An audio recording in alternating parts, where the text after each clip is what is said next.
আপনি কি জানেন মৃত ব্যক্তিরা কখন বুঝতে পারে যে তারা মারা গেছে? মৃত ব্যক্তিরা প্রথমে বুঝতে পারে না যে সে মারা গেছে।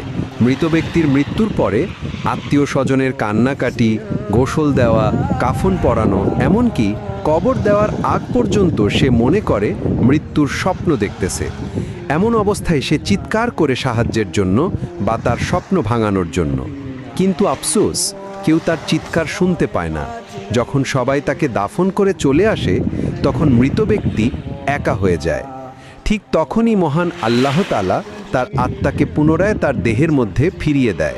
প্রথমে মৃত ব্যক্তি এটি ভেবে নেয় যে হয়তো তার খারাপ স্বপ্ন শেষ হয়ে গেছে এবং সে ঘুম থেকে জেগে উঠেছে। তাই সে আল্লাহর কাছে কৃতজ্ঞতা প্রকাশ করে। এরপর সে তার শরীর স্পর্শ করতে থাকে, যা কিনা সবেমাত্র দাফন করা হয়েছে।